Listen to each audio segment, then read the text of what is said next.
मित्रों नमस्कार।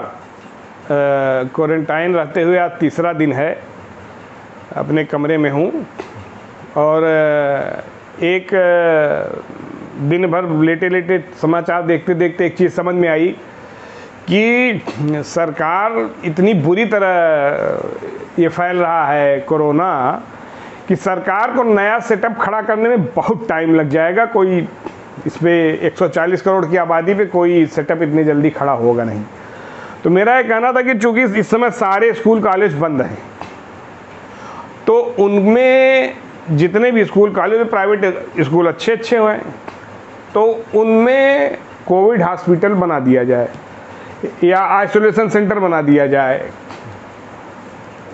उसमें सरकार का, चूँकि इस समय बजट की भी कमी है, तो कमरे अपने आप मिल जाएंगे, कुछ बेसिक इंफ्रास्ट्रक्चर मिल जाएंगे, टॉयलेट बाथरूम अच्छे मिल जाएंगे, सुबह टहलने के लिए व्यायाम वगैरह अगर करना हुआ तो उसके लिए लॉन मिल जाएंगे। आजकल सारे विद्यालय बड़े बड़े हैं और ये विद्यालय भी किसी की बपौती नहीं है, ये ट्रस्ट हैं, ये समाज के लिए ही है, ये ट्रस्टी है कोई समाज के लिए ही है।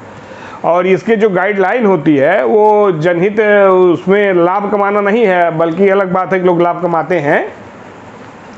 तो ये सरकार द्वारा जनहित में और सीबीएसई यूपी बोर्ड आज के पैटर्न पे ही ये भी कॉलेजों को मान्यता दी रहती कि आप पढ़ाइए, ये संस्था पढ़ाएगी। ये संस्था सरकारी, ये ट्रस्टी किसी की व्यक्तिगत मिल्कियत नहीं होती।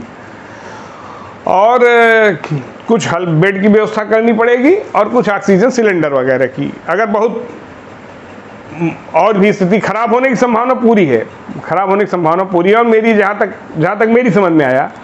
और दूसरा कि प्रत्येक हॉस्पिटल में जो रिसर्च सेंटर के नाम पे सारी सुविधाएं लेते हैं, ये भी ट्रस्ट है, रिसर्च सेंटर के नाम पे सारी सुविधाएं लेते हैं और कोई भी रिसर्च नहीं करते, तो इनको कम से कम 10-10 बेड आईसीयू के कंप्लीट तैयार रखने का हमें आदेश देना चाहिए और हॉस्पिटल को टेक ओवर, मतलब अपने हाथ में ले लेना चाहिए सरकार को।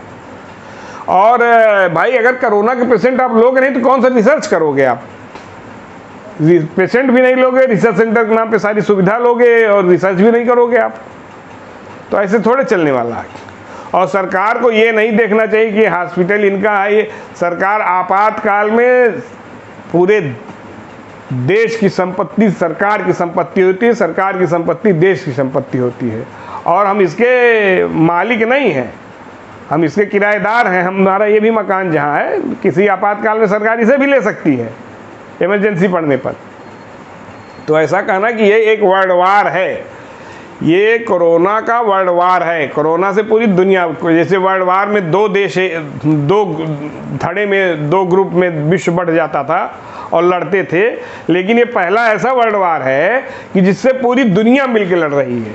तो इसके लिए हमारा निवेदन था कि जब स्कूल कॉलेज बंद हैं तो सारे स्कूल कॉलेज को कैप्चर कर ले, सारे हॉस्पिटलों को कैप्चर कर ले और कह दे कम से कम 30% बेड कोरोना पेशेंटों के लिए विथ ऑक्सीजन तमाम आप जब सुविधाएं सारी लेते, और ये लोग फर्जी फेसबुक और ट्विटर उस पर फर्जी वाला बोलते हैं, और मास्क अपने यहाँ बिकवाएंगे, सैनिटाइज़र अपने यहाँ बिकवाएंगे, मतलब कि सैनिटाइज़र हमारे यहाँ से लो तब हम पेशेंट देखेंगे, मास्क लो तब पेशेंट देखेंगे। और 5 रुपये वाला 15 रुपये में, 25 रुपये की चीज़ 100 रुपये में, पीपीई किट महंगा से महंगा दामों बेच रहे हैं।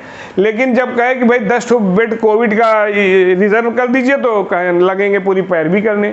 और इस पर जिलाधिकारी को, मुख्यमंत्री जी को, जिलाधिकारी को संज्ञान लेना चाहिए कि कोई कितना हो, ये आपदा प्रबंधन में कोई भी बाधा बने उसका लाइसेंस तुरंत निरस्त करें और महामारी एक्ट के तहत जेल भेजें। तो मेरा निवेदन था कि जितने हॉस्पिटल और जितने स्कूल, सरकारी स्कूल भी बंद हैं, उनको भी लें, लेकिन ज़्यादा बेहतर सुविधाएं अगर प्राइवेट स्कूल वाले दावा करते हैं कि हमारे यहाँ है, तो उनके यहाँ लें, बेड लगाएं। बहुत ज़्यादा इंफ्रास्ट्रक्चर खड़ा करना नहीं होगा, सिर्फ कुछ पैसे में बहुत बड़ी बेहतर सुविधा ज़्यादा से ज़्यादा लोगों को दी जा सकती है, ऐसा मेरा मानना है। और हॉस्पिटल, जितने भी हॉस्पिटल हैं, रिसर्च सेंटर के नाम पे कोई रिसर्च नहीं करते, लेकिन सुविधा सरकारी सारी लेते हैं। तो जब इस विपत्ति काल में कौन देश की और समाज की जवाब मदद करेगा?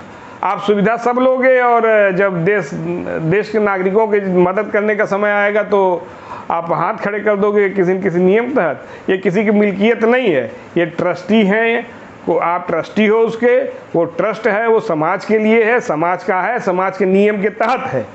इसलिए मेरा निवेदन था सरकार से कि कृपया इस पूरे प्रदेश में, पूरे देश में प्राइवेट हॉस्पिटल और प्राइवेट स्कूल को कैप्चर करें, अन्यथा ये महामारी लाशें बिछ जाएंगी, लोग एक के ऊपर एक गिरेंगे, कोई रोक नहीं पाएगा।